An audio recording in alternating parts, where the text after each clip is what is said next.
The Grappling Hour is brought to you by BioPro Plus, the faster, easier, and safer non-synthetic alternative to painful anti-aging and hormone treatments. Just now, you actually are in the middle of an interview with actual said old person. And here's my favorite thing in the world. I feel like I'm trying now from here on out in the interview. I'm like, my dad knows I did something wrong. So for the rest of the day, I got to do as good as possible in order not to let him be mad at me. So for the rest of this podcast, I'm going to be as nice as I can to old people, just so you don't lecture me too hard.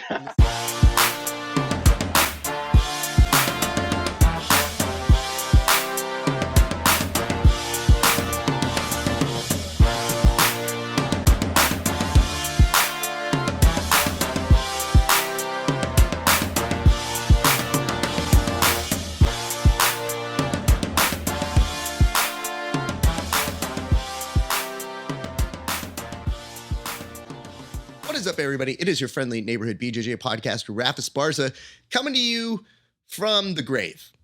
I mean, not the grave. I didn't die, but, I wasn't on air. And it sucked. Man, yeah, it wasn't fun. Didn't enjoy being sick. Didn't enjoy not being on air with you guys. Didn't enjoy not being there for day 2 of ADCC. I was watching. I was in the comment section of our fight companion that we always do. It just wasn't the same. And my thanks to all the guest hosts that filled in for me in my death. So very much appreciated. However, we're back. And as you may notice, the voice is not 100% back. So if it's a little scratchy or a little awkward, all good. Been trying to drink tons of tea, but that's not going to stop us from doing a show. So a few things before we get to our guest. And you know who he is. He's been on the show before. Double gold. That's all I'll say. We'll get to him shortly. What I can tell you is this. If you aren't a subscriber, we ask that you go give us an ad, like, follow on all the major social media at Grappling Hour on Instagram, YouTube, Facebook, Twitch, Twitter, all of them. Follow us at all of those places. And if you want to see these interviews before anybody else, that means 30 days before they go up on YouTube, on Facebook, etc., we ask that you become a member on HY.PAGE/Grappling Hour. That's right. You not only can get an early subscription, see them 30 days before everybody else, but you can also see some excellent additional content that we do with some of our friends, including tape studies, including extra episodes of shows that we don't release to the public, etc., etc. All right, enough plugging. What can I tell you about this guest? He's very impressive. He just won at the ADCC Open, the entire thing. Won it both. Weight division and an absolute. Was very excited for him to do that. But I was also excited to see him on a little reality show called Who's Next? Or as we affectionately referred to on this show as the Ultimate Grappler. Because it's kind of the same show. Just, grappling, not MMA. And we have some notes for him in terms of kind of the rabble-rousing that he was doing on that set. Coming up, he'll be at Emerald City. But for right now, I want you to welcome back to the show one of the nicest kids in the world, but also one of the young and emerging savages on the jiu-jitsu scene. One, Andrew Tackett. Andrew, how are you doing, sir? I'm doing pretty good. I'm over here blushing, man. That intro is great. Thank you so much for hyping me up. I'm just happy to be here. I'm having a great day, a great week, training for Emerald City. So my body's a little beat up right now, but I get to take this next 45 hour to chill and, just talk with you. So I'm excited. I appreciate that. When you say that your body's a little beat up, did you train earlier today? Yeah, I just got done lifting like an hour ago. So I did back. Back's the best day ever. I love back day. So I'm feeling a little bit like I want to just slouch, but I can't. So yeah, that's a good call. I should probably do the same. I'm gonna try and get a little more upright as well. Let's just both sit upright right now. Yeah. I mean, listen, I'm closer to the end of the race than you are, so I gotta really try and keep my posture as good as possible. Now, okay, so off air, you were telling me that people were coming up to you and they were like, "Hey, congratulations on winning the Open. I didn't think you could do it," which, by the way, is an absurd thing to tell somebody because a lot of people in jiu-jitsu love taking credit for things. They like being the ones that say, "I knew you'd win." I don't even want to do that. I knew you would do well, but I thought it was pretty fantastic that you won both your weight and the Open. So when did you know you were going to do that, and what kind of prep went into that kind of a big tournament? Well, it was mainly just the same prep that was going on for my brother. As if you guys don't know, William, he was injured all training camp, so he didn't roll once. He just didn't roll all training camp. He had a hurt back, hurt knee, hurt rib. So I was doing a lot of training on my own with a couple of my teammates and drilling every day of William because that was mainly all William could do was just drill. So we were drilling like a lot. And then mainly what was going into it was, weightlifting like 3 to 4 times a week, an insane amount of cardio, whether it was swimming, a soul bike, running, elliptical, or just training way too hard. So that was mainly all the training that I kind of did for the ADC camp. My schedule was mainly like wake up around. I don't like waking up early. If the sun is not up and I'm up, that's a bad sign. The sun has to be up before I can get up. Like the sky's awake and I'm allowed to wake up. So anywhere from like 8 a.m. to like 9:30 is like a good time that I like to wake up. I'll usually, let my body wake up by like, reading my Bible, listening to worship music or just stretching, loving on my dogs. So just like kind of waking up before I do anything. And then I'll, eat some food, go lift some weights, go drill, go train, come back, eat some food, try not to nap. If I do nap, whatever, but I try not to. And just so I can sleep like extra good that night. And then, back to training, some recovery work at the end of the day, eat a bunch of food and pass out. That was mainly my schedule going into the ADCC trials.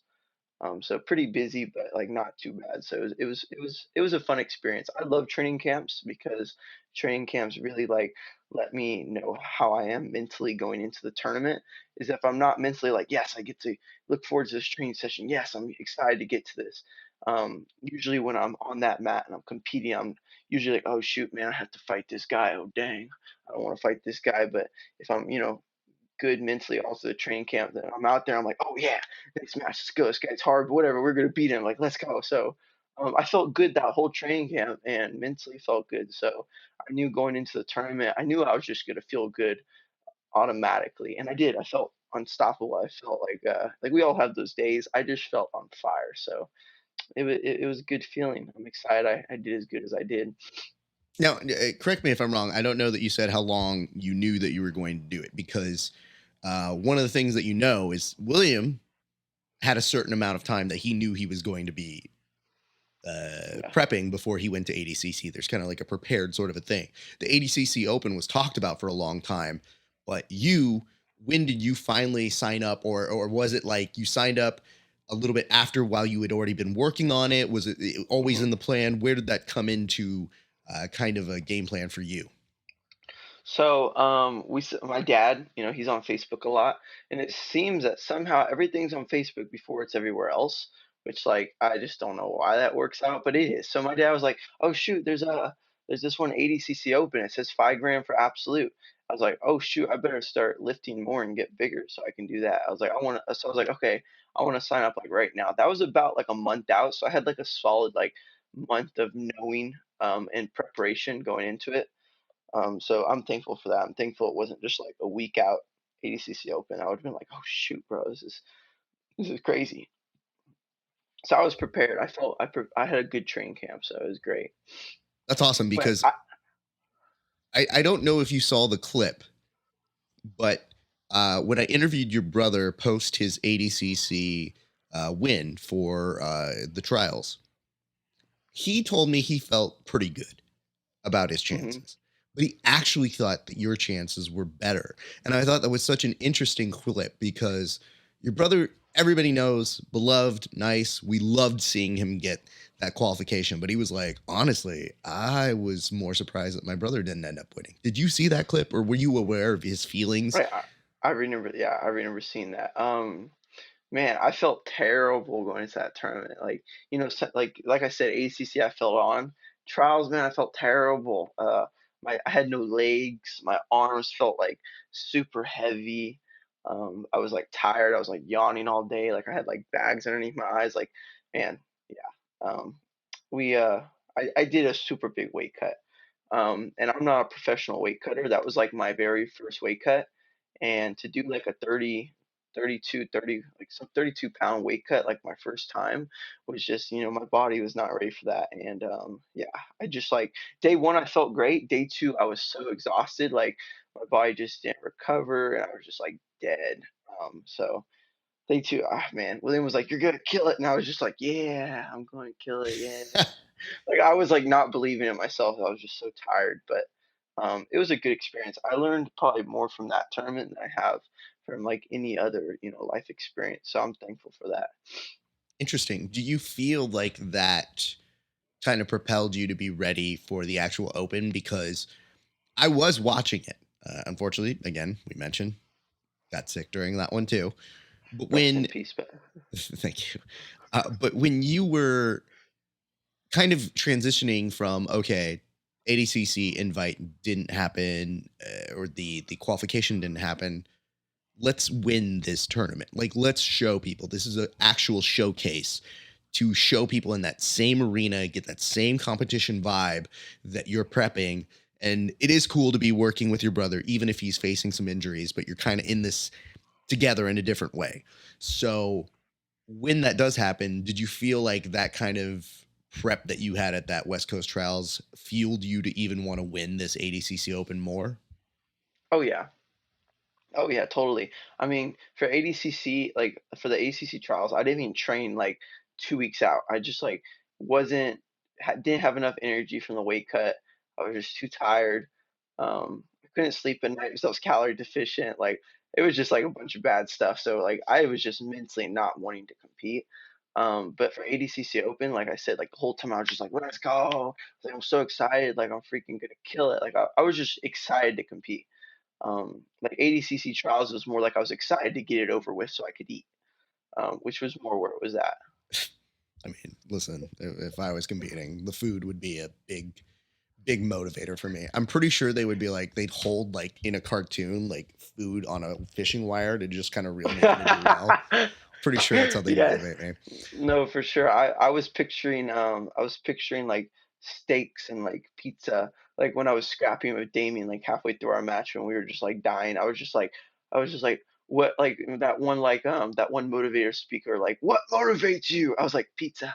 It's like, what motivates you? Hamburgers. And I was just picturing these things as I was scrapping. Like it wasn't even the gold medal or anything. And I gotta say, I felt like that match with you and Damien was so close again. Like, we lucked out as viewers to get that experience because every time you guys compete, it's always something fun to watch. Yeah, I mean, Damien is a very skilled athlete, and man, it was. I look back on that match and like see what could I have done differently, and I should. I feel like I did the best I could. I don't really have anything else I could have done differently. Obviously there's a lot of things I could have done differently, but I'm just glad with my performance. At the end of the day, that there's that old saying. I imagine a father looking at his kid. He's like, "Son, it doesn't matter if you win or lose as long as you give your all. I'm proud of you." Like so like I gave my all in that match, so I look back and I'm like, okay, I'm proud of myself. I'm proud I didn't go out there and like accept when he was on my back off the mat. Like I shook him off and I kept fighting. So I learned a lot, and I believe that also that wisdom that I learned from that tournament helped me through ADCC Open. I missed a lot of position at ADCC trials, and my professor, he knows more than anybody. He's always like, Andrew, quit missing position. He's like, when you take someone down, hold them. When you pass someone, hold them. He's like, you don't have to go for the submission right away. Like that's what he tells me. So at ADCC Open, I feel like I was holding my position a little more. And since I was holding, they were trying to run away, and that exposed the submission versus me getting the pass and then looking for the submission, that giving them opportunity to escape. So, a little bit more wisdom going into the ADCC Open.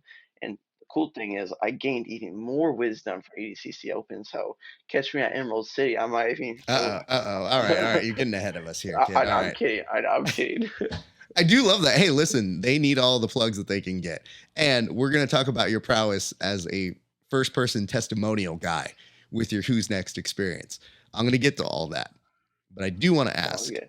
because I'm looking at this. So I'm looking at this backdrop that you have, and we've gone this entire interview without bringing attention to what I see behind me. All right. So I love the neon jiu-jitsu sign. I'll sign off on that real quick. Sounds good. Yeah.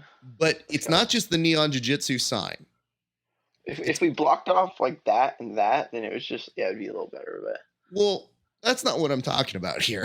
What I'm talking about is the fact that there's a random Nike and a photo. okay. Okay. So I would probably be a terrible host if I didn't ask what the symbolism of those two things are, because Oh, it's at least the photo is kind of self-explanatory, but I'd like to hear the yeah. story. But this These are shoe, things why I is this love. shoe on there? These are things I love, man. Like I'm trying to, display my personality. I love jiu-jitsu. I love choking people, and I love wearing nice shoes. So like that's kind of me. Like, Um, I get that, but there's one shoe up there. So it should begs I the put should I question. put should I put two shoes up there? I don't know. All I'm thinking about as I'm staring at it just there is, Yeah. do you wear that ever? Does that just become decoration? Are there other shoes you switch it out for? No, I wear it. Yeah, it was just like kind of stuck on there a little bit, but no, I Okay. wear it. It has some wear and tear on it. And specifically, why that shoe is being the display shoe? Is that special to us here on the show? Are you trying to show it off? It matches the photo. It matches the photo. See, Okay. I was like gray and black a little bit, and Okay. also it's just a nice shoe. I mean, I don't know if we have people in the audience that like shoes, but I'm more of a Jordans one guy. Like I like old fashioned shoes, like more like not low, like kind of like skater style shoes. So yeah, I it's just a Jordans one. I thought it looked good. Before I had my blue Jordans up here because it matched the sign, but they're a little dirty, so we went with the black and white, the black and gray today.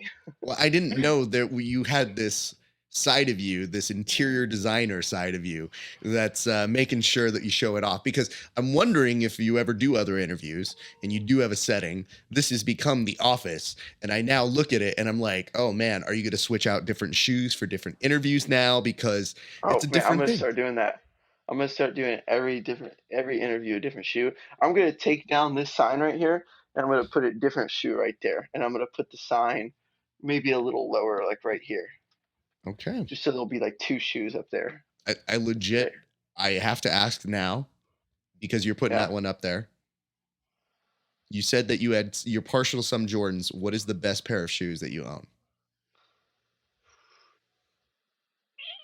I say my university blue Jordans. I like those ones a lot. Like they're Nice. dirty. I'll show you Okay. them. They're dirty though. I say my university blue Those are Jordans. clean. I like those a lot. They're a little Yep. dirty though, but I don't know. They just I don't know. I started getting because I wore sandals my whole life. I still wear sandals everywhere I go. But then I got into shoes and I was like, dang, shoes are so much more comfortable than sandals. They're not as convenient when you're going on and off the mat. So I always keep Havianas, with me in my gym bag. But Okay, but has yeah, anybody told you this is a very expensive hobby? Like, I'm worried for you. Like, shoes. Oh yeah. yeah, yeah, yeah. No, I only have, let's see, one, two, five pair of shoes. But the thing is, I never buy them brand new. I buy them really, really used and I restore them. So I buy them usually like Jordans are usually like $400. I buy them by like 150 and then I restore them, which costs around like 25 bucks. That's how it starts, kid. That's Yeah, it does. I know. definitely, everybody knows how this story goes. It's only a matter of Yeah, time before you end up like you win some for nice sure. Emerald City money coming up pretty soon. And I wouldn't be surprised if some of that prize money you just at a certain point, as these winnings get bigger and bigger for you in your jiu-jitsu career, you're like, I mean, why not new pairs? For sure. I get what you're saying, but I've pretty much set a limit on myself. Like not so much on like how much shoes I can have, but like how much I can spend off of like each winning, and like how much I can like take off, like how much I make a month, how much I make a week. Like I always have like limits, and so it's not like, okay, it's like, oh shoot, can I buy shoes, or should I do this, and this, like what's more beneficial? And usually shoes aren't up there. on for the beneficial scale. Like I'm like, I already have enough shoes. Like my goal was just to get like one shoe of every color, like a black shoe, a blue shoe, like a red one, a white one, and then I have a brown pair. So that's it. So and so I don't really need any other shoes. So Okay. I think I'm Okay. good. I'm going to tell you this right now. I'm just going to pitch this out to you because I know Yeah. your brother produces content. At some point, you'll probably do even more YouTube sort of stuff. There's an audience out there, kid. They love talking about shoes. So if you ever want to give a little hint on whatever social media you've got, I guarantee you people are going to enjoy that sort of content. So just No, keep I that in the know back of your people mind. love I know people love shoes, man. It is I love them, man. It makes my feet feel happy. Well, let's talk about this. Let's go straight into the ADCC Open opportunity. Tell me about how it starts, how it feels, because you had some great results. So tell me, I don't know if we can really go match by match because it's been a while, but can you tell me Yeah. some of your favorite highlights from that weekend? Like, what are moments that stuck out to Well, you from the I mean, competition? I'm just gonna tell you right now, I remember every second of it. I remember every freaking second of it because one, I was like very present in the open. I was really focused on myself rather than like others. Like I was like really secluded in the back. I was just like chilling the whole time. Like we had teammates competing and I wouldn't go down there until because we had guys warming them up. I wouldn't go down there until they were like fighting and I would like talk to nobody and I would just like chill. So I remember pretty much the whole day. But my first match I went against this one kid, man. He was wearing like yeah, he was wearing like just like a literally like a rash guard, but it was like a muscle shirt rash guard. So I was like, oh, and then he was wearing like basketball shorts. And I was like, okay, this kid's either really bad or he's very good. I was like, there's one of these two. Man, he was like some sort of gymnastics guy. He was so freakishly strong. Um, I remember I passed his guard and he put me in a buggy choke. And I was just like, no way. I was like, I am not getting submitted in this. So I just like started shaking him. I started like sticking my fingers in his nose. Like I was just like doing anything I could to get him off of me. So I got him off me and then, I ended up was able to I actually put him in a reverse triangle and I had him in a straight arm lock and I was bridging the heck out of his arm and it was popping. It was even doing the crunching like tearing noise and he was just not tapping and I didn't have the strength to like break his arm. So I had to let go of that, and I ended up taking him back and choking him. And when I choked him, his teeth went into my arm, and my arm was like bleeding because I was choking his face rather than like his neck. And I was just like, "Oh shoot!" I was like, "That was pretty mean." So I was feeling a little bit like happy, but kind of like disappointed in myself that I just choked his face. But it's all right. Second match. Let's see what was my second match? Oh yeah. So my second match, I went against this one guy. He was a very good wrestler. Like everyone from my team was like, okay guys, be careful, Andrew. This guy's a really good wrestler. We know this guy. He's been taking everyone down the tournament. His first match, he just freaking slammed the guy. So I was like, okay. I don't know why you guys told me that, but now it's kind of getting in my head a little bit. Like I don't like knowing about my opponents. So I started like going. I actually took him down like right away, and I was like, oh shoot, you're not that good as I thought. But then he actually was. I think I just caught him slipping, and then I took him down again out of bounds, and I choked him from the back. That was the one where we were like scrambling out of bounds. Um, and I choked him, but I also choked his face with the same arm in the same spot. So like like same spot, teeth marks in my arm, and I was like, shoot, bro, I got like two sets of teeth marks in my arm. I was like, I'm pretty mean, bro. It's like, um, so next match. So like up to this point, I was just like not really happy about the win. I was more just like, bro, I need to like actually finish these guys with a real submission, not just like choking their face. So my third match, the guy was like really slow. He was wearing like a old Brazilian like shirt, wasn't even a rash guard, and like really baggy like Hurley shorts. And I was like, oh shoot, bro, this is like one of those black belts from Brazil that have just been training forever. He's gonna be good. So he was going like really slow, and I was like, yeah, he's definitely a chill, good black belt. And so I flying triangled him because I knew he wasn't gonna have the reaction time to deal with that. And so I submitted him in the flying triangle. I was like, yes, first real submission. And that made me pretty hyped. My whole team was like, let's go. So I was feeling pretty good. What was it? Fourth Can I match? hold here for a second? Yeah, what's up? What's up? Yeah, yeah. So I'm not usually this guy. All right, To what's my up? students, Sorry. to my students. Yeah. Because when you're describing like I have bite marks, in class, my response is, "Hey guys, don't go that mean. Oh Everybody, yeah. be nice to each other. If I see you doing that, I'm gonna do it to you." When you compete, you know what I mean? Like, do what you got to do. So when you're sitting here criticizing yourself and saying, I didn't really like those don't count. They do, especially if they're tapping. And I got news for you, your back control is pretty good. I like the way that you attack the back. So when I hear you being a little overtly critical, maybe it's not in the way you want it to happen. It's not as clean, but like Yeah. it worked. It's just It does. unfortunate Yeah. that now you're getting these teeth marks that if these guys went to go commit a crime, you'd go to a police officer and be like, "Sir, I have a dental record if you want to go ahead and take this." That's great. That's so good. Yeah, I mean, I will always criticize myself because I've been told by so many people, you never can be satisfied with your performance because once you're satisfied, then, you're not going to be eager to want to get better. You're not going to be eager to, perform better. And, at the end of the day, I'm always looking to get better. I'm always looking to better myself as a person.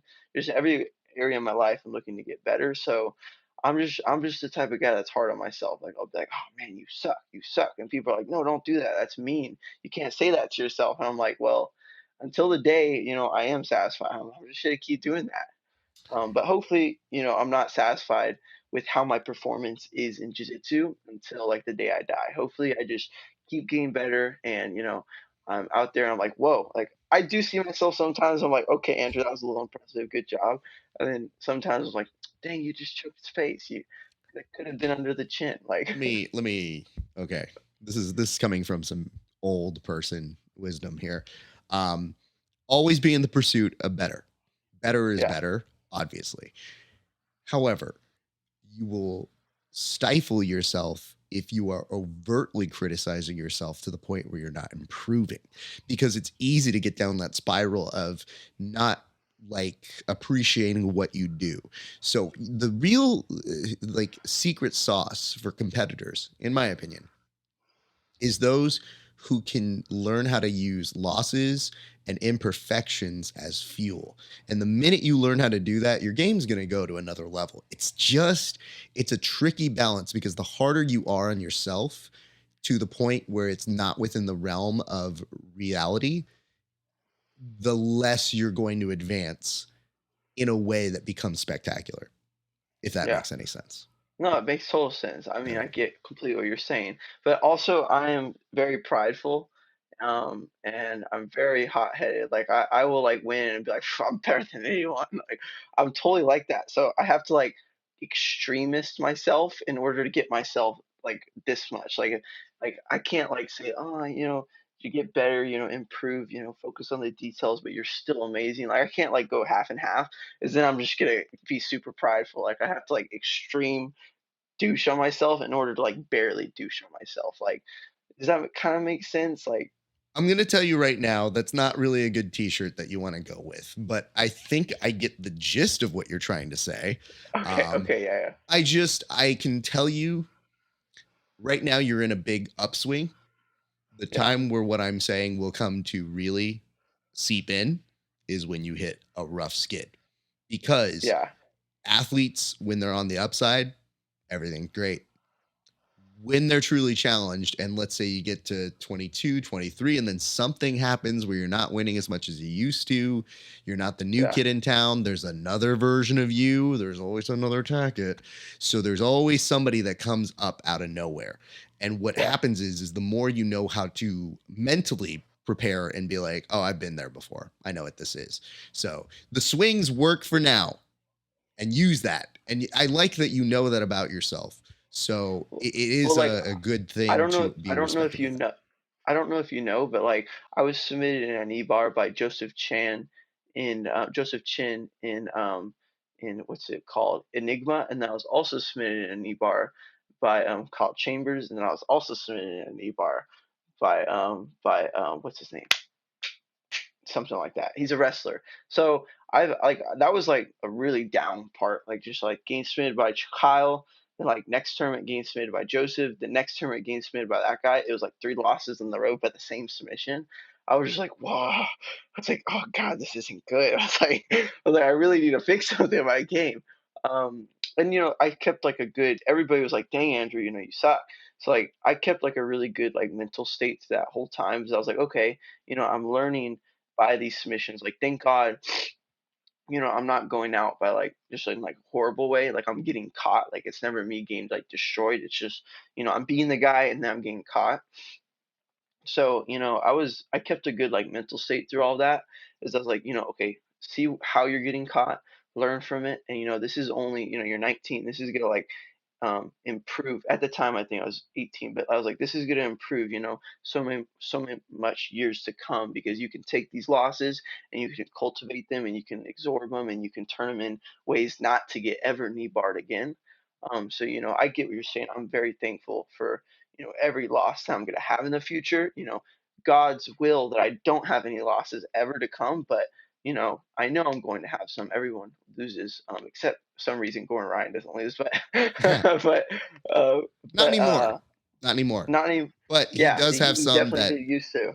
nobody He has cares about at purple and like blue and he you know what I no, mean? he has some very like if you look at his old matches, he has some very grueling matches where he ended up losing. So like that's the worst part of losing, when you're like giving it your all and then you lose, rather than just like getting caught in the submission, because you're like, oh, dang it, you're like, I just slipped up, versus like, man, I gave it my all and then I lost.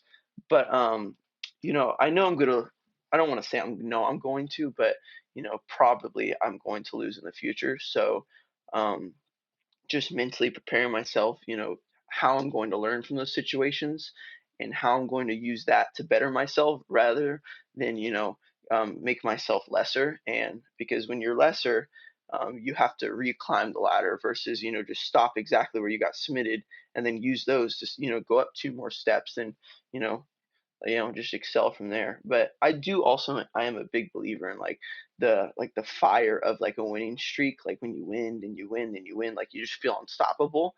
But then like it's letting that unstoppableness, like, does it get to your head, or are you still treating it like your first win every time?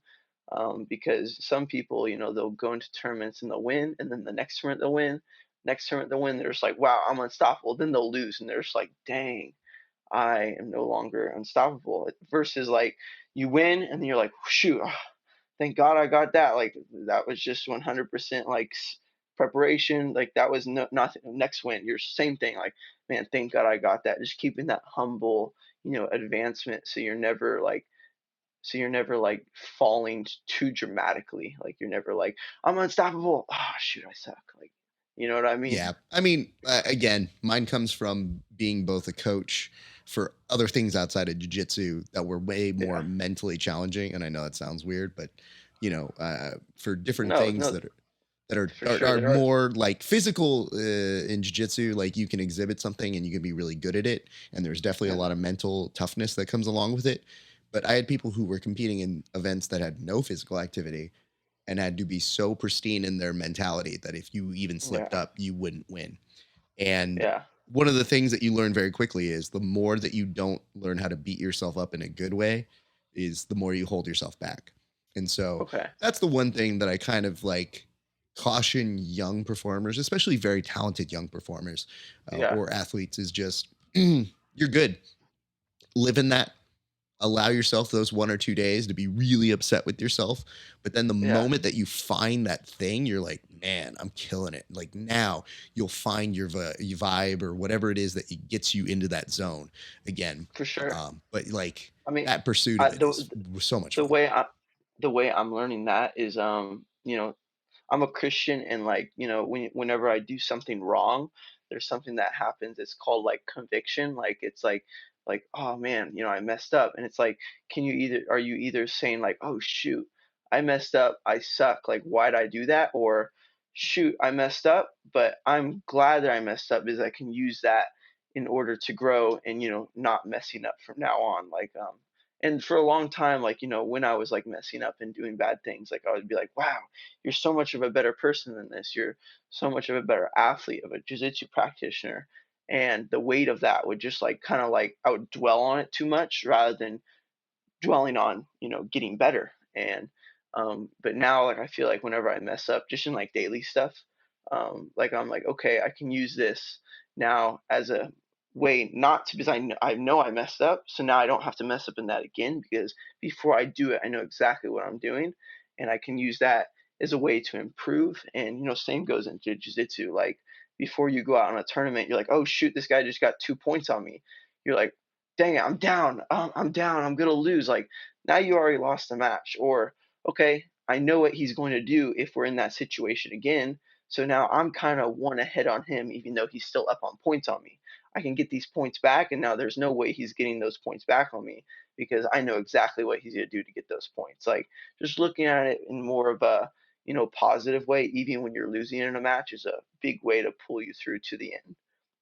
Because, like Yeah. I said, when I was fighting in the ADCC Open, I felt like people are just mentally breaking, and I feel like that was them saying like, "Oh shoot, this kid just took my back. I'm tired.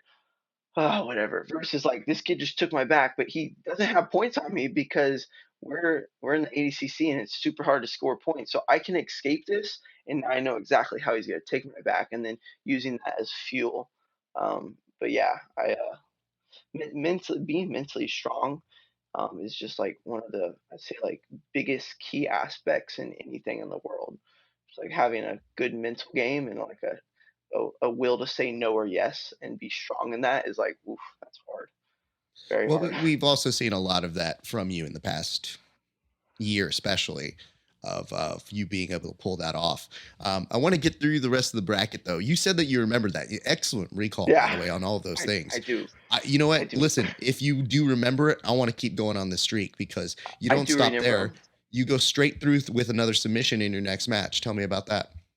So it was my fourth match. Yeah, my fourth match. So this guy, he fought my brother his first match in the ADCC trials, and here, I gotta take a drink of water. It's okay. It's Ah, there we perfectly go. fine. But so he fought my brother in the first match of the ADCC trials, and he gave my brother a super hard time. Like, my brother, shoot, I don't know if my brother submitted him or not. No, I think my brother beat him on points. And I just remember how tough it was for my brother. So going into this match, I was like, man, this is semifinals. This kid's hard. This kid's tough. He's a good wrestler. I think he was like an ex-Marine or something. So he's a mentally tough, strong, like, tough guy himself. Is in order to be a Marine and stuff, you gotta be pretty strong up here. So I was like, okay, I'm probably not going to mentally break this guy. And I know his jiu-jitsu is really good as well. So how am I going to beat this guy? I was like, okay, well, we started the match. He was, getting some really good feints on me, and I was baiting on him. I was like, oh shoot, this isn't good. But I was like, wait, don't say that's not good. I was like, he wants to feint on you, so just whenever he feints on you, get ready to go for a guillotine, or just feint right after him. So I was kind of using that as my strategy. Like, after his feints, I was feinting on him, or just like trying to get him off his game. And I ended up shooting in, getting a double leg, taking him down, but he got me in a guillotine. I was able to jump sides, come back up, and finish the takedown. It was still in regulation. We stood back up, and then points started. I shot in again. He got me in another guillotine. I like stood up and shook him down, and then I was able, to stay on top, get my points past his guard, go to mount, and then I took his back. And man, I choked his face again. I took his. It was the same exact arm. I took his back and I choked him. And when I choked him, his lip was like bleeding a lot. So he like bled all over my arm. I stood up and I was like, "Oh man, thank you so much for the match." I was like, "Bro, I'm sorry for choking your face." Like, and he's like, "No man, you gotta do what you gotta do." And I was like, "Yeah." I was like, "That's what I'm talking about. Like, let's go." So he was a cool guy. Like, he was instantly nice to me right after the match. And then my finals match was against Joseph Chin. I had like vengeance for him. Like, Joseph, if you're watching, you're a great guy. I love you, man. We've talked in Joseph is a friend of the jiu-jitsu. show. So I Yeah, listen. This is one of those matches where I see the two of you in the finals and I go, good luck, boys.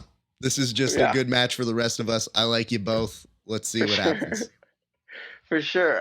But I like had it out for him. So, I lost and he knee barred me. So I was like, I want to beat you. Like, so we were going, he pulled guard. I was trying to get some passing going on him. He has a very flexible, good guard.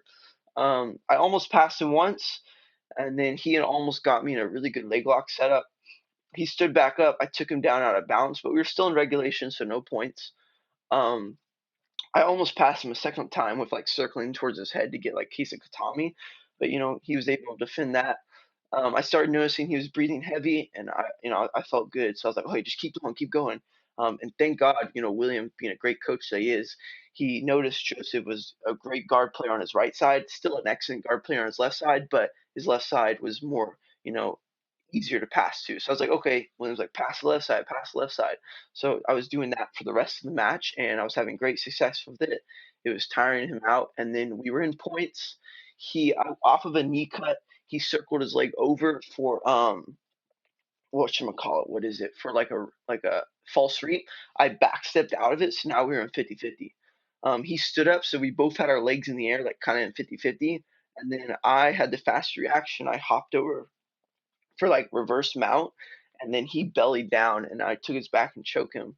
And it felt great. I choked his face. I did. It was not under the chin either. I'm just like, I guess that's just my move, man. The face choke. It's painful. The face choke is painful though. But after the match, it was, I was overwhelmed with just excitement. It not even just because I won. I was like, yeah. I was like, cool, I won. But I was like, yes, I submitted Joseph, like the kid that submitted me. So it felt good. But after the match, Joseph was like nothing but kind to me. We walked up to the podium, and he was just nothing but like chit chat and being cool with me. So, it's hard not to like freaking like him because he's such a cool kid.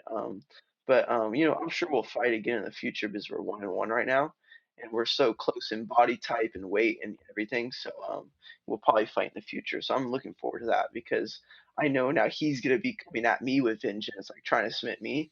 So oof, it's gonna be scary. But I got my medal. So as soon as I walked up to the podium, Andrew Tackett, you're on ring 5 for absolute. And I was like, oh shoot, bro, I literally just got up here. So everybody was like, run, Andrew, run. And I was like, I am not running. I'm freaking tired.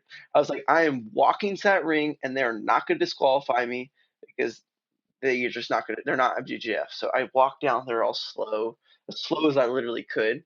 Came to my ring. They're like, why'd you take so long? And I was like, come on, bro, give me a break. I was like, I'm tired. So I got on my match, and bro, I was not ready for this. I did not want to fight this guy. This like 225-pound guy with like a mohawk.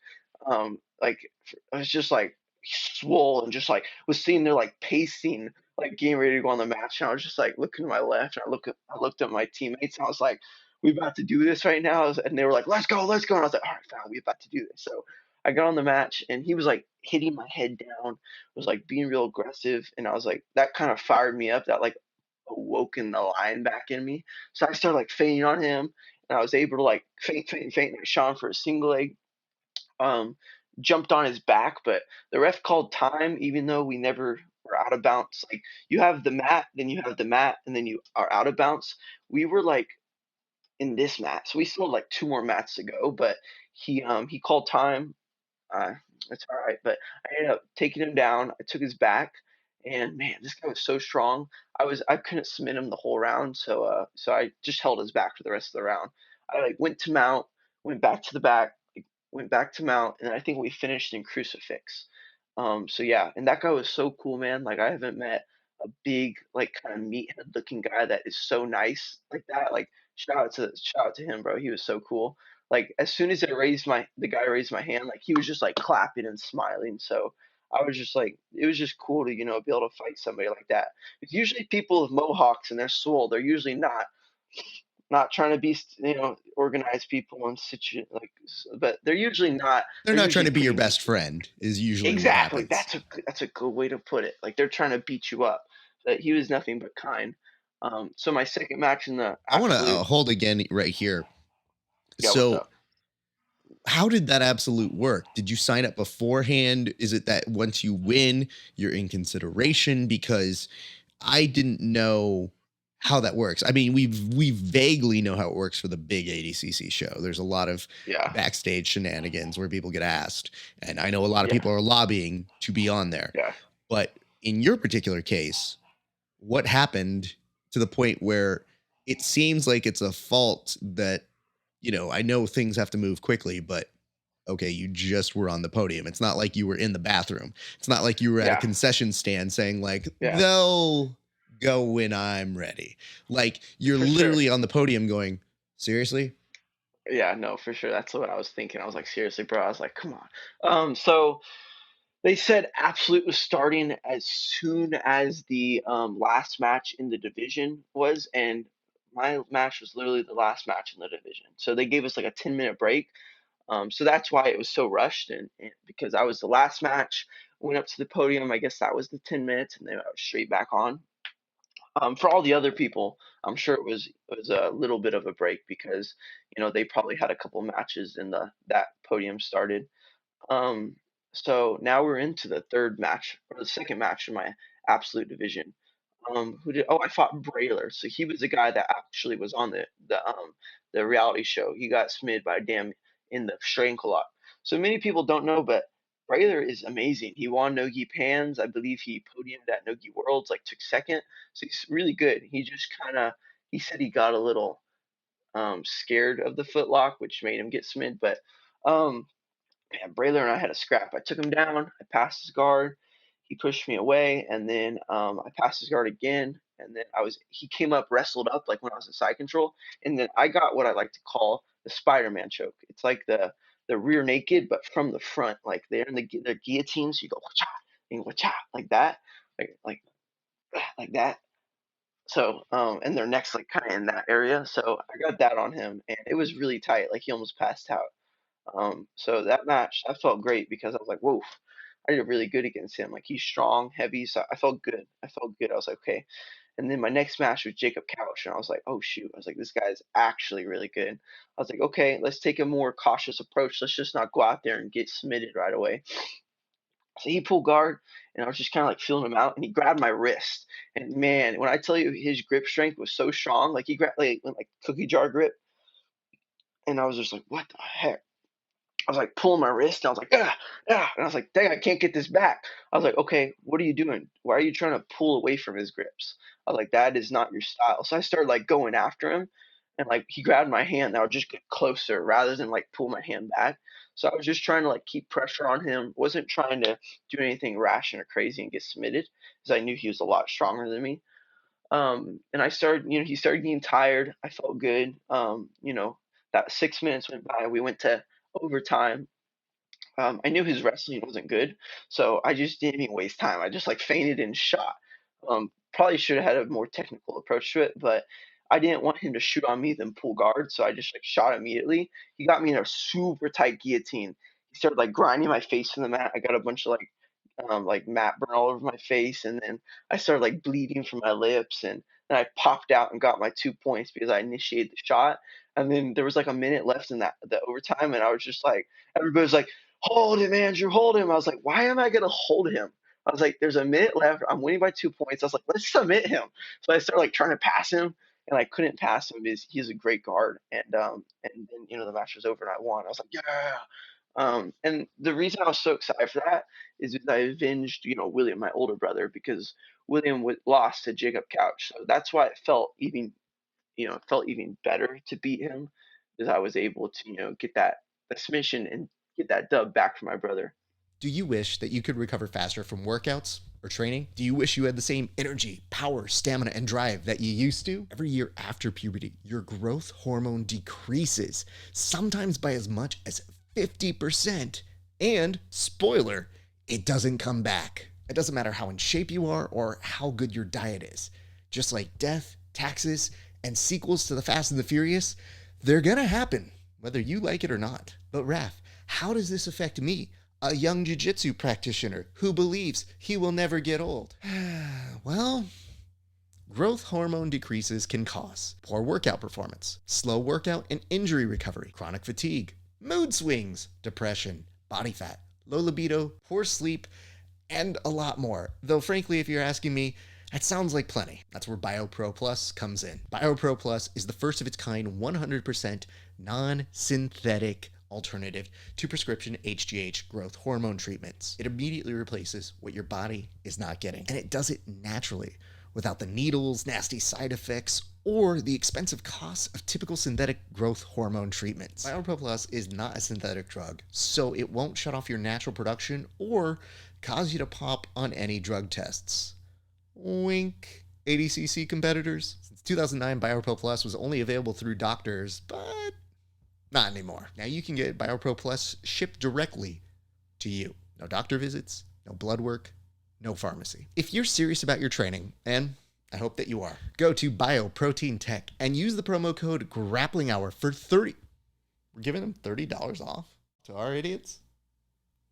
Okay, it's their money. Go to Bioprotein Tech and use the code GRAPPLINGHOUR for $30 off. So go check out BioPro Plus today before your competition does. I just want to point something out here, and I'm starting to put things together, which is, I'm not saying I will.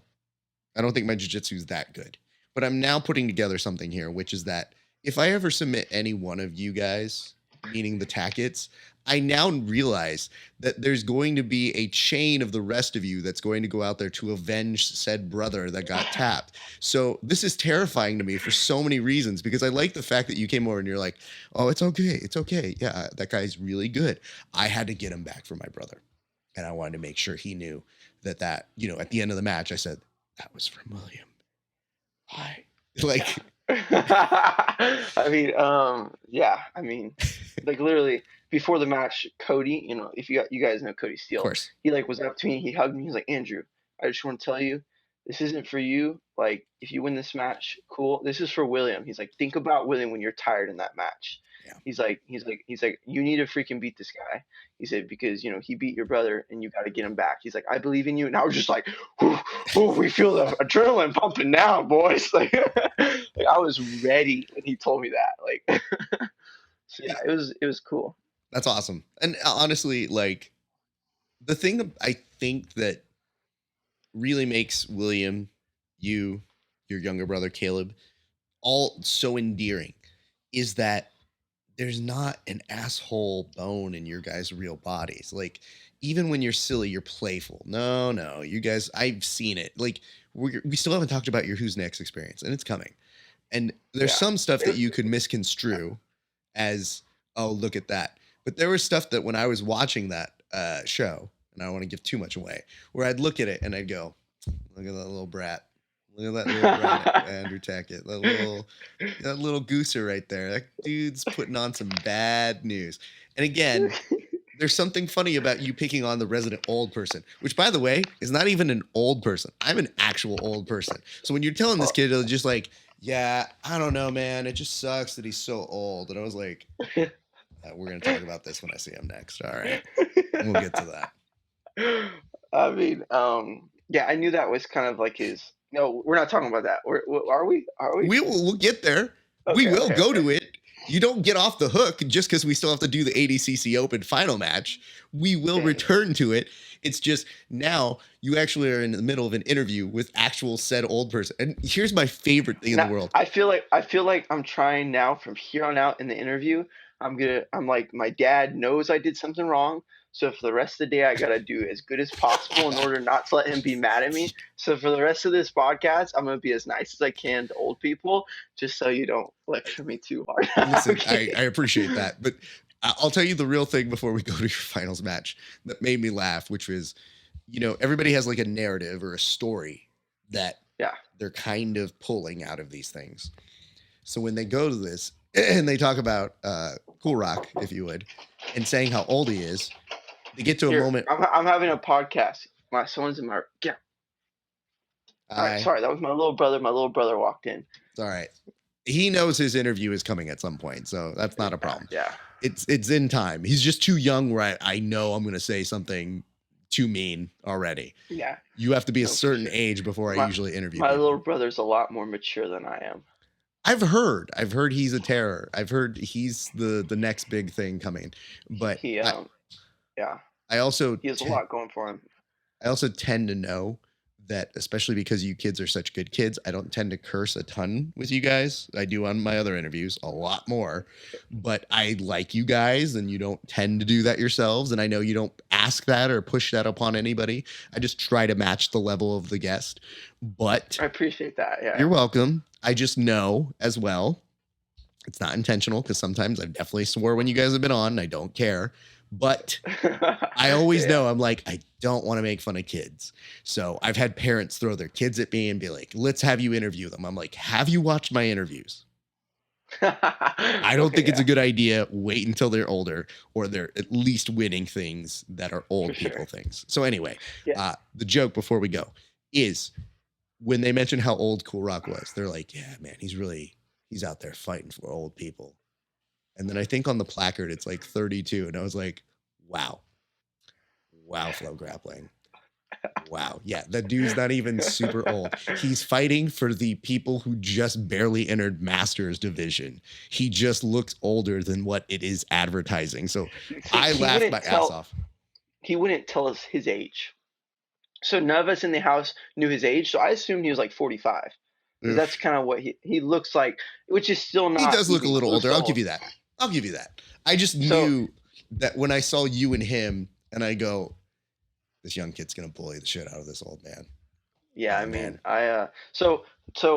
I think it was the thing that first started off our drama, was the fact that as soon as I got into the house, he was like, what did he say? He was like, he said something like, "Oh yeah, well, whatever Tackett says, like, don't listen to him, because he's the youngest, and you don't listen to the young people," like something like that immediately.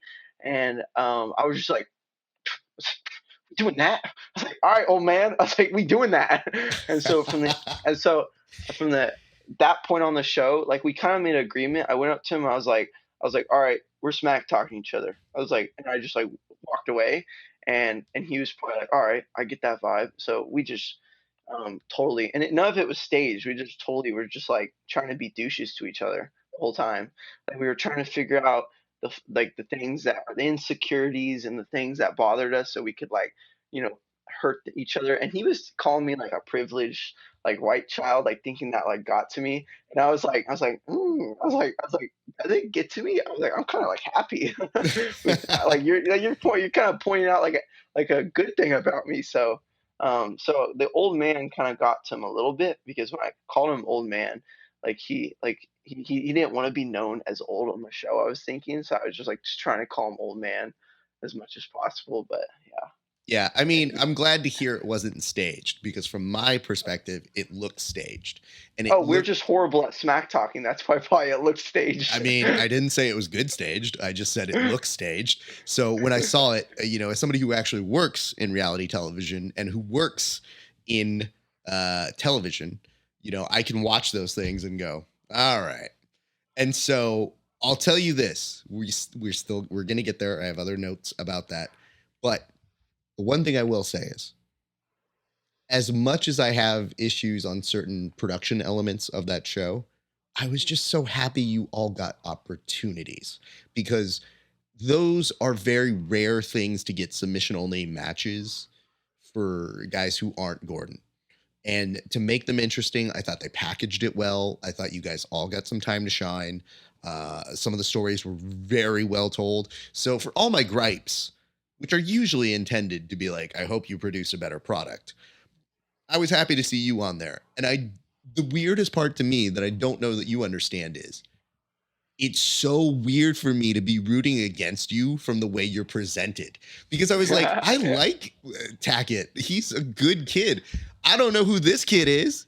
This kid on here was edited in a way that I'm like, well, D-Bag needs to lose this match. So I thought it was so funny because Yeah. even as I was doing my write-ups or like jokes about the show, I just remembered being like, all right, if he ever sees one of these, he's gonna understand that I am writing about the character that appeared on the show, not him as a Yeah. person. But there were a couple times when you said something that I was like, oh, God, no. Why? Why are we doing this? I mean, to be honest, like, okay, if I'm being like straight up real, like, like going through that show was probably one of, besides trials, it's like a really good learning experience for me, because it got me to really like find out like who I wanted to be, and who I would wanted to like display myself as, and who I wanted to like, apart from my family and apart from jiu-jitsu, like what type of person I was trying to be, and just how I was trying to let bad or good energy affect people, and just like all that. So, on the show, like all the people from Flow, they're just like, yeah, you're the youngest, be crazy, be a douche. Like they're just like that. That's what people want to see. So everybody was like antagonizing, like they were like, egging that on. So I was just like, And naturally, I'm a little bit, I like to tease people. I like to have fun. I like to be crazy. So, and everything I'm taught from my parents is just like not let that, because that's more so not a good person. So I was like, on the show, I really could like let it loose. And after the show, when I watched it, I was just like, oof, that's not really who I want to be seen as. More so, that's not who I want to like. That's not how I want to influence people. Um, so like after the show, I took like a good while of just like reflecting on like my self image and just like, my personal stuff, and just like trying to like, like I was saying, like how I'm if impacting people's lives by my image like over a camera. So I am so thankful for that show, because it was like me but not me, me trying to be someone else, and it just like it felt good in the moment, but when I rewatched it, I was like, oof, not who I want to be. So it was a good experience, because I had a lot of people close to me telling me like, Andrew, like that's not you. Like, why were you doing that? Like, come on, Andrew. Like, what's that all about? Like, I was like, oh yeah, you're right, you're right. And there's so many people like messaging me like, man, you're fearless. You're bad to the bone. Like, you're sick. And I was like, yeah, but like I don't really want to be that. Like, so it was a good experience all around, just that whole show, and growing wiser, and also just like, you know, mainly that. So yeah, it was good. I mean, I think you also understand when I say I liked the idea of differentiating you as the character on that show and you in person, because I'm like, no, I know him. I know what's going on here. Yeah, I'm aware of how he is. And I think the one thing that it does give a peek into is the silly nature that you have with those that you're closest to in the way that you roast them, where it's playful and you really feel like a kinship, like they would be training at your gym. Like it would have to be that kind of comfortability, as opposed to yeah, you just showing up at somebody's house and being like, yo, what up? I'm an egg everybody. Boom. Here's some flour in your face. Like it's yeah, kind of show theatrics purpose, and yeah, for giving a certain vibe. But for me, it was like, here's the good news. People are going to get to see your jiu-jitsu in a way that makes them go, oh, look at that match with him and Big Dan. Or even like you as the star of all these challenges, like really fun stuff to see. Like as silly as I even thought a couple of them were, I was like, you know what? Hey, that's really cool that you get to be a bull master. Like you got to be this guy who could yeah. show some fun moments. But yeah, I Man, definitely, I've I gotten definitely, I've gotten so much hate for that. Like people are like, so oh, you're cruel to animals, like like that. let me put it to you this way. Which is Um, like, okay, like not like which is cool, because like I'm the type of person that's like pretty strong in who I am, and like whatever people say about me, like it doesn't really like hurt at all. So like when people are like, you're cruel to animals, you're cruel to this, I was like, it's like, man, but what, like if I was like look at your life, like I could say you're cruel to so many animals too. Like that's just a big animal which can actually take it. Like you squash bugs constantly. Like you look at dogs like on the side of the road and you don't help them. Like that's a big bull that's like kind of meant to be tossed around for I mean, fun. They clean heads. Like I'll tell you this much. I'm conflicted about it because I didn't love it for part of that reason, but I also didn't think you guys invented that challenge. I no, was like, it's not like we were kind of forced to do it like against you our will. are, but also there's an element of I try to again differentiate. Like there's what the production wants you to do, and Yeah, choices that maybe I wouldn't make. But at the same yeah, point, it's part of the show and it's the gimmick. And for it's sure, like, okay. And then there's stuff that you're doing, which is, okay, we're just doing this. So I don't think for it's sure. necessarily right to hold you responsible for that. That's not even on my register of stuff. I do I know mean, that show aside, I would never go up to a bull and like wrestle it to the ground, because that is really mean. Like that bull does not want me to do that to him, and that is against the will's like the against the bull's will, like very messed up. But like for the show, like I'm all for it, because that bull gets some hype out of it too. Like that's a famous bull now. Like, but but the thing that I come to is that okay, that's the premise. The kids did it. It's not something I love, but here we are and we're doing it. And then I just look to myself and I go, it's not my show. I didn't make it. I don't have to worry about that sort yeah, of stuff. And you on your side, you didn't decide to do it. You did end up doing the challenge because that was what was expected of you. And Yeah. you did have some fun moments from it. And I think people could kind of look at you and say that. So I would hope that people wouldn't necessarily ascribe that to you. I don't think that's fair. I don't think that's necessary. And more importantly, it's asking a host of other questions and feelings about it. Like anytime I see somebody drop something in like somebody's DMs, I think to myself, what are you trying to accomplish here? The at Yeah. most I feel like comfortable DMing you about in terms of your appearance on the show was that's pretty dumb, but I love you, kid. Good job. You know what I mean? Like that's the extent Yeah. that I would go. And that's different because we've actually talked. And so Yeah. I think you know me well enough in my humor to know Yeah. like, no, I don't dislike you. No, No, yeah. I don't think any of this is super harmful. It's just kind of like, what are we doing here? So, all right. No, Having for said all sure. that, I might mean, have one or two small things to come back to on that, but let's finish this ADCC final because Finals. I'll tell you how it came into my purview. I was off and on that day, and I was driving, and I had to go around, and I was running errands. So I'm And like, you were getting sick? I don't think I was sick then. I might have been, but I had gone to train that day. Okay. I taught like a private or something. I was en route home, and right as I get home, I'm like, oh, I missed the rest of the thing. No, I didn't. Oh, that's Tackett in the final. Oh, hell yeah. What's going on here? And I look down and I see that it's you and Kevin Crane. And I know Kevin as well. So I was like, damn, that's going to be a really good final. Let's see how that goes. And an absolute open. All right. Yeah. Here we go. What happens? So, everybody's like, "Oh man, you need to beat this guy." Like he's a cool guy, but he's just like nobody likes him. And I was like, "Man, he seems cool." He's like shaking my hand, giving me hugs like before the match. So I was like, "I don't get what you guys are saying. I like this guy." So I went out there with the mindset of just he was another competitor. We started the match. Let's see exactly what happened when we started. Oh, I went for a flying triangle. I locked it. He shook me off. I went for umaplata. He shook me off the umaplata. I spun around and blast doubled him for my guard. Um, I took him down with the blast double, and I was in top guard. He was able to get back to his feet. So from there on, I we were going. He shot a double. Or wait, no. From his guard, he didn't get back to his feet. He wrestled up on me. So I got a guillotine as he was wrestling up, and he lifted me up like I weighed like 2 pounds, man. Like he lifted me up and just put me down, and I was like, wow. I was like, that was very easy for him. I was like, okay. I was like, next time he wrestles up, don't go for a guillotine. Snap him down, circle to his back. He's obviously way stronger than you.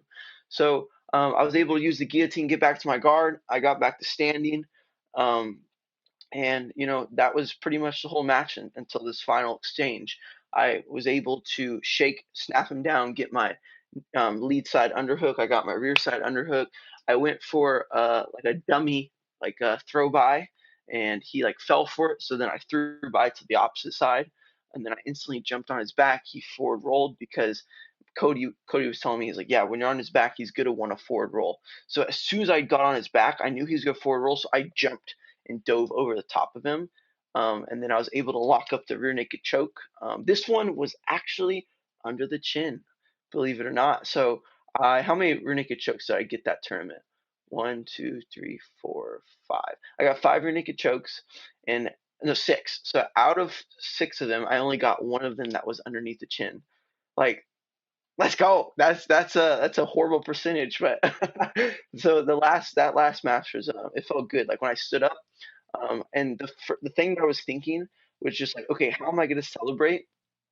And I was like, okay, am I gonna if I win this match, am I gonna do like side to sides and like shake my hands, but let's go, or am I gonna be like all respectful and just be like, thank you very much? And I told myself you're gonna be respectful if you win. I was like, yeah! I totally forgot, man. I just totally like shoved him off of me, stood up and started like shaking my hand. So wasn't a very respectful aftermath, but the adrenaline took over and it was a good celebration. So yeah. I I totally forgot. I can't really blame you because it's kind of fun, man. You won a really, really good weekend or weekday. It was a weekday, but you won a really, really good competition in both your weight and in absolute. And you made it so easy because I was kind of looking around and I was like, I wonder who I'm going to interview from that. Because I wanted to interview somebody who did well at the Open. And then you Yeah. made things so easy by going like, well, I just won my weight and the absolute. And I was like, whoa, yeah, we should talk because Yeah. getting to watch part of your matches and then seeing that last one happen live. I went back and watched the other ones before we interviewed, don't worry.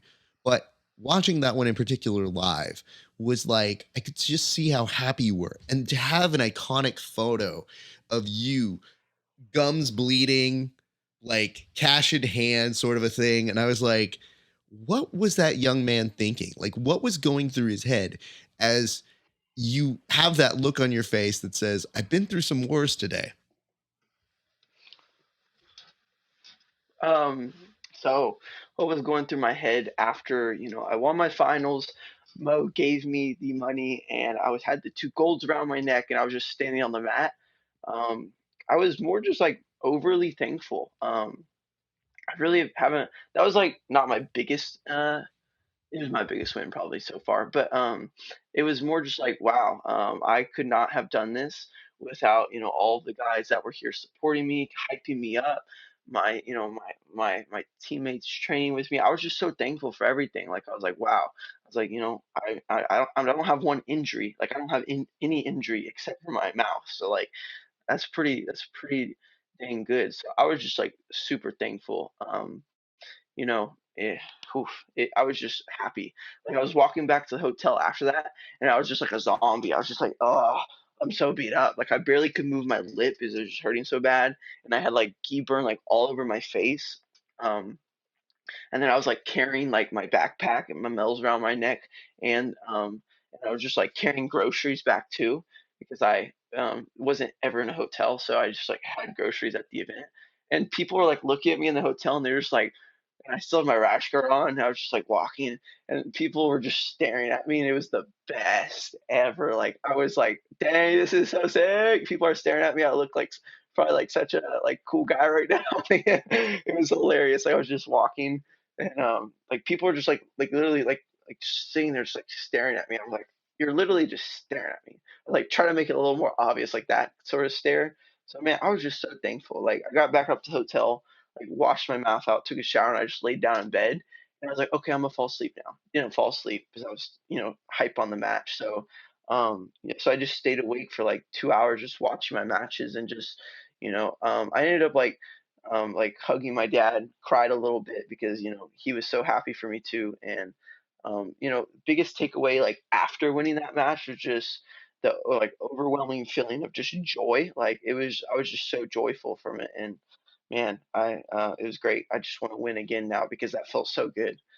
And I'm just so thankful that, like I said, I didn't get any injuries from that. I was like, it was great. It was crazy. I'll ask a question. I think it's pretty straightforward, but does winning that and then seeing ADCC kind of refuel the fire? Like, did knowing that you won a pretty tough competition, but knowing like, all right, that's not it. You want the Yeah, next thing. Is that what was yeah. I going through was your head I, that weekend?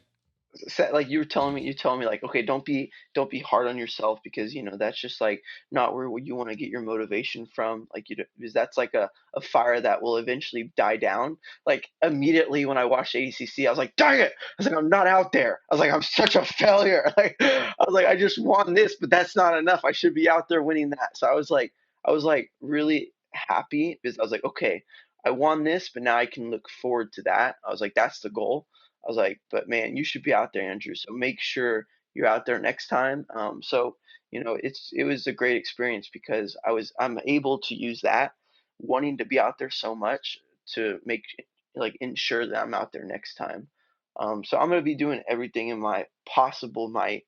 Um, you know, just my might is not enough. So, God willing, He's my strength and my fortress. So everything from here on out, just everything I can to make it to ADCC in 2 years. That would just be a dream come true. So I'm gonna make it happen. I'm speaking it right now. I'm gonna be there. So let's do it. I mean, I told this to your brother, and I meant every word of it when I said it to him there, which was we were just so happy to see him get that win to qualify for it. Him, Mhm. Keith, a lot of those guys who are workhorses, you're following that trajectory as well. And, I think the fun part about you and your brother is you're both still at an age where we haven't seen your best jujitsu yet. We're seeing peaks into where it's going. And it's really fun where it is. So the fact that you've already got rivalries with really good competitors that like keep you honest and keep you up there, that's dope too. So it's very much something that I wanted to acknowledge here because stranger things have happened. We've seen people speak things into existence on my shows before, and then majorly they end up there. But in All right. particular, Oh, stop right there. I'm okay, gonna be at ADCC's. I'm speaking that. It's going to happen. We spoke it on your show. Let's go. It's gonna happen. It's just that Stranger Things going to happen, man. it All right, is, keep and talking. again, man, I've seen it happen. I've known people who come in and all things considered make it happen in what they do. So that is what we're excited about. Before we start to wrap things up, tell me just a little bit about Emerald City because you go from one extreme to another. You seem to like being paired up against giants. So this is no unusual thing for you, but tell me about this opportunity and why you're excited about it. Well, the reason I'm so excited for it because I'm going in there with the mindset of I'm gonna win this thing. EBI overtime is my rule set, you know. I There's gonna be some really good guys in there. There's a guy in there that literally just submitted Cyborg in like 15 seconds. There's a guy in there that, Juan destroyed everybody at trials, and barely lost to Victor Hugo. There's a guy in there that submitted everybody at trials, lost his first match at ADCC, barely to Mason Fowler. So there's a lot of good guys in there already. And there's still 4 more spots open, which are already filled, I was told, but they haven't released it yet.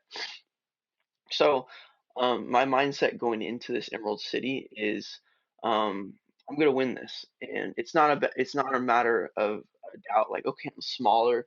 These guys are bigger. That's an excuse for losing. Like, no, I'm not giving myself excuses on if I lose or not. This is a tournament, and I'm in there because I know I can win. I wouldn't have signed up if I didn't. So, I'm gonna beat everyone in that division. It's gonna be. I know this. I'll speak this. It's gonna be very tough. It's going to be very, very tough. It's going to be probably the toughest tournament I've done yet in my life. So I'm ready for that. And from here on out, I have 1 month, a little bit over like 1 month and like 4 days until I fight. Um, sorry, 1 month and 5 days. Yeah, 1 month and 5 days until I fight. So I'm going to be counting down the days every single day. I'm going to be trained super hard and I'm going to win this thing. So I'm excited. And but the mindset is also like if I lose, it's a win-win for me because I'm the smallest guy in there. So if from what I'm told, I'm the smallest guy. So but like I said, that's not an excuse to lose. I'm gonna win it. So I'm super excited. As you should be, young man. And listen, I can't say enough good things about what you've done so far. Um, Good attitude, fun seeing you do well. Nobody was happier than myself and a few of the people who I saw Thank you, who, bro. when they saw that you won and then the way that you did, we were like, you know what? He's making a statement. He's making a good statement for where his jiu-jitsu is right now. Very exciting to see things that are going to be coming down your way very soon. So, we're watching, we're rooting for you, we're excited. And, I mean, all things aside, from the who's next stuff, it's fine. It's fine. I understand that you're anti old people or people who are normal Okay, aged. if I'm being completely honest, Yeah. I've really never had friends my own age, because from like 6 years old, I was in the jiu-jitsu gym. I was homeschooled, so I never had friends my own age around the block. Like I had a couple of them, but they were never like serious, like sleepover. Like I've never done a sleepover in my life, so I've never had that close of a friend my age to where I had that opportunity to go like sleepover and stuff like that. It's always been like 30-year-olds, 25-year-olds, like 45-year-olds, 50-year-olds that are like my friends that like I hang out with at the gym with. So I freaking love older people. The biggest reason why is because they have so much more knowledge than I do because they've been through situations that I'm about to go through, that I'm going through, and that I don't go through for another 20, 15, 10 years. So they have just so much more knowledge and life skills over me. So that's why they're such good friends, because they're more advice givers, and they're more, always trying to help me out rather than help each other out. Because if you're friends with someone your own age, you're like, okay, how can we get through this? And they're just like, bro, I know how you can get through that. So that's why I like older people so much. And that's why I was teasing Cool Rack, because I know older guys so much because they've always been my friends. So I knew what annoyed them. He was going bald a little bit, so I had to point out that, like, that's a man's like, I know this because I've had older people tell me this. A man's like biggest thing, that like their insecurities, is having a big belly, going bald, and small calves. So I knew that going into it, so I had to like try to. Yeah, he was the perfect target. Okay, like he was the perfect target. Like everybody else in the show was like, it would have been pretty hard. Like Renee, you can't make fun of him. He's the nicest guy in the world. Isaac, he's just, you make fun of him, he's gonna beat you up. So like you can't really make fun of him. Kyle Chambers, he's just a cool dude. Like he's kind of just like gangster cool. Like you can't really make fun of that. I didn't want to make fun of Big Dan because I felt like he would have murdered me in my sleep. So when I started smack talking him, like when we were leading up to our fight, I was sleeping with my eyes open. Like I was like, bro, I was so afraid when I was smack talking him and stuff. What else? Let's see, who else was on the show? Oh, Adam Bradley, poor guy, bro. He had like a broken wrist. He got so beat up. It was more just all us trying to be nice to him because we felt so bad for him. Like he was so beat up, bro. He was like the day after his fight, he was just like, I was just like, man, are you okay? And he's just like, oh man, he's like, I'm so glad I'm on the show. Like he was just so tired. And I was like, you looking forward to your next fight? He's like, I'm probably gonna lose. And I was like, no, man, don't think that. He's like, but my wrist is like, I can't move it at all. And I was like, oh, bro. So I couldn't tease him because poor guy. And so yeah, it narrowed down to Kurak. That's the guy that he just was the easiest target. Okay, so I'm sorry, everybody out there that is older than me. I don't dislike you. It's just you guys are easy targets. Okay. I like that the PR rehabilitation tour is like, I love old people. They've been around. I have like 5 old friends. Raph, come on, man. Some of my best friends are old people. It's okay. I understand. I understand, young man. I'm just letting you know, one day, this isn't even a curse. This isn't like a thing that like I'm Yeah. doing to you. It's just one day you're gonna be old. And you don't Yeah. know when it happens, but when it happens, no one tells you or prepares you. It's sort of like, on a dumb level, we've been doing verbal tap for 10 years now. And so What? yeah, so That's we have okay. people who've been listening to our show for years. And when I'm on other people's shows who are just starting, or I contact them and I say, come on our show, they're like, man, I was like in 6th grade when I would listen to your show. And I was like, wait, oh, no, how old are we now? And they're like, yeah, man, you guys are some OGs in the game. And I go, yeah, nobody told me we were old. It just happened. So you don't Yeah. know when it happens. It just kind of happens. And the I mean, worst part last is, when we did, in jiu-jitsu, you age like dog years. So what yeah, ends up happening is, at probably about 27, you're gonna feel like, damn, dude, I'm a little old. yeah, yeah. Yeah, no, I know that's coming because when we did our first interview, it was 3 years ago. Mhm. I was 16. Um, and I like just turned 16. So I just got my license. Like I was just starting to drive. And our whole talk was like, what are you doing for your future? Like, what are you wanting to do? You going to college, just college route? Like, what's your future? And like 3 years fast forward, we should still be having that same talk. But like it's 3 years. That's a long time. Like that 3 years have gone by so fast. Like I remember exactly where we did our interview. I remember exactly what happened. I remember how I put my phone. I put my phone, in the window curtains, like how you screw them on and they kind of like shut like this. I put my phone in between them so it would like stay stable. And then I used like the natural lighting as my lighting. Like, I remember everything from that day, and to think that was 3 years ago, like that's crazy. I remember teaching kids in the kids classes. I've been teaching kids class now for 5 years, since I was like 14. And I remember teaching this one kid. Her name is Oshi. She's been training now for 5 years. She started when she was 4. She is now quick math 9. So it's been crazy, because I've just seen her grow up. I remember her being such a small little girl, and now she's this yellow white belt, and she's like amazing. Like she's super good. And like I saw an old picture of like us the other day where I was like sitting next to her and I was like showing her something, and I was like, wow, I look young. She looks like a baby. I was like, dang, bro, that's crazy. That was only like that was 5 years ago. Like I remember that like that was like a year ago. Like yeah, so I get the thing of time flies.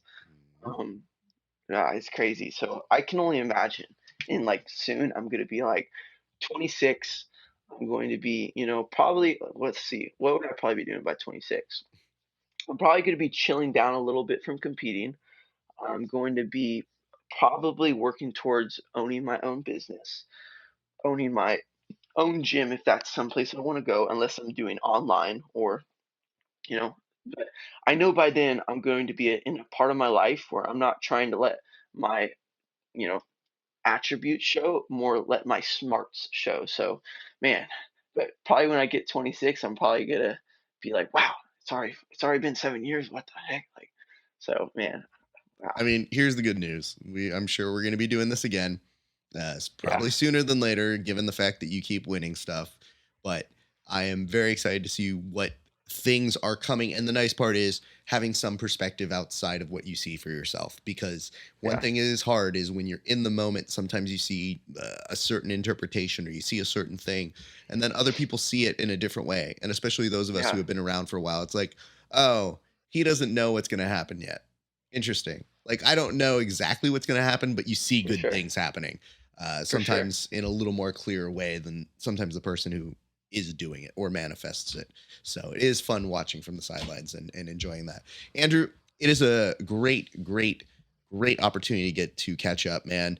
Again, so proud of you, so happy, and I'm already looking forward to seeing you compete at that Emerald City. And I know you've got other stuff that probably is in the works for the end of the year. So we're already excited to see that. But I want to give you an opportunity to shout out anybody you wanted to that helped you get the win at ADCC Open. Anybody that you wanted to say thank you to. I'm just going to put the camera on you and you can go ahead and do it. um, I want to say thank you, biggestly. I know you guys. I don't want to like be that person that overdoes this because it's gonna annoy some people, but it's just who I am. So I have to put it out there. I just want to say thank you to my God, Lord Jesus Christ. People may not believe in him. People may believe in him. I don't want to offend you if you don't, but I do. And he helped me through that tournament and helped me prepare for it. Secondly, I just want to say thank you to my team and my family. Man, like I said, when I'm down and when I'm not feeling right, they're in the back saying, Andrew, get up, Andrew, work, Andrew, do this, and I couldn't do it without them. I want to say thank you to my sponsors, Level Black, Ride or Die Level Black. Let's go. So, you guys are the best. You guys helps and support me so much. I want to say thank you to Brazilian Fight Factory. You guys have been there from the beginning. You guys, helped me through it. Years to come. Let's see what we do. I'm excited. And lastly, Jocko Fuel. Thank you to Jocko Fuel. Your protein shakes helped me all day during that tournament, man. Not everybody had access to their protein shakes, only the competitors. So I was going back there all day. I drank probably 80 protein shakes. And you know what that does to your digestive system? It's not good. So thank you to Jocko Fuel. You guys helped me through it. So yeah, man, let's go. Well, thanks much for coming on the show, man. I'm going to do a quick little closing bit and then I'll say bye to you off air. But again, much appreciation to you. Big congrats, kid. Did you Thank you. just flex your way out of the interview? Yeah. Like, Wait, did you end it yet? no, I haven't ended. I'm also gonna Ah, dude. say goodbye All on right. Well, off well, air in a second, but well, I just well don't know I'll why. flex when you. No, but what was the need to flex at the end of the interview? There's no Well, necessary reason to do it, that. there's always a time to flex. You want to know why? Why? Because you gotta be pumped up. Like if you're not pumped up, man, you're taking life too slowly. Like it's good to go at life slowly because then you think about things, and you're a lot older than me, so you have no idea what you're talking about. But like I go at life, I just try and go as fast as possible. And when I need to think about things, I do because it's smart to think. But flexing is just my way of pumping up. I've been lifting a lot lately, so we're flexing. Okay, that's But just what we're I do. ending the interview, so there's nothing to like get hyped about. Well, We're I'm gonna go. I'm done. gonna go work out right now. No, Like I'm gonna go you eat should and not work work it. out anymore. It's too late. You already worked out today. Oof, I work out a lot though. Oh God. Okay. I, listen. Well, I have tomorrow, Sunday. I'm doing nothing. That's like my Okay. complete rest day. Like Okay. that's my doing nothing day. Okay. Okay. I'm gonna end this thing. I'm gonna say goodbye to you off Okay. air. All right, Appreciate you, can kid. I flex real quick? Yeah. Go ahead. I'm not. You took away the What do you vibe. mean I took it away? It's not anything different. All I right. thought there was always a time I'm, to flex. I I'm thought gonna that throw. was the I'm whole. gonna throw. I'm gonna throw this. That's Peace fine. sign. Yes. All right. All See, right. love you guys. You guys are the Appreciate you. best. Hey, thank you so much for watching. Don't forget to add us at Grappling Hour at YouTube, Facebook, Twitch, Twitter, Periscope, all of those. Become a member, and you will see these interviews 30 days before everybody else and our exclusive content behind our paywall. And you can go find that at HY.PAGE /Grappling Hour. More importantly, I appreciate you guys. It's been a great day for grappling. We'll see you back on the mats.